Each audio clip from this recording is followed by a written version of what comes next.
दरम्यान 127 रस्त्यांच्या कामांमध्ये सेंट जॉर्ज या रस्त्याचाही समावेश आहे। या संदर्भात अधिक माहिती देतोय आमचा प्रतिनिधी गणेश ठाकूर। मुंबई रस्ते घोटाळ्या प्रकरणी मुंबई पोलिसांनी बीएमसी कडून आलेल्या एफआयआर मध्ये चौकशी करत ऑडिट करणाऱ्या कंपनीच्या 10 कर्मचाऱ्यांना अटक केली आहे।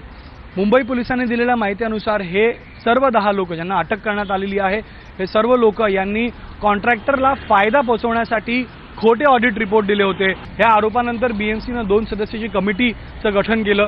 बीएमसीच्या या 2 सदस्य कमिटीने 127 रस्त्यांपैकी 34 रस्त्यांचं स्वतः इन्स्पेक्शन आणि ऑडिट केलं आणि या ऑडिटमध्ये असं समोर आलं की कॉन्ट्रॅक्टर्सने काम बरोबर नाही केलं आहे, मटेरियल खालच्या दर्जाचं वापरलेलं आहे किंवा कमी दर्जाचं वापरलेलं आहे।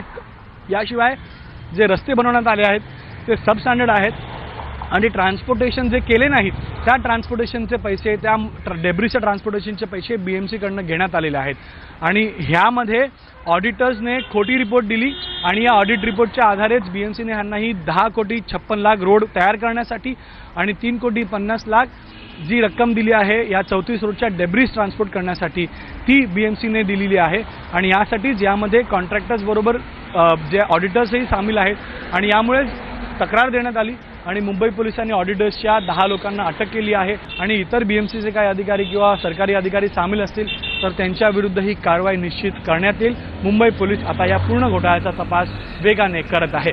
कॅमेरामॅन मनोज जयस्वालसह गणेश ठाकूर, एबीपी माझा, मुंबई।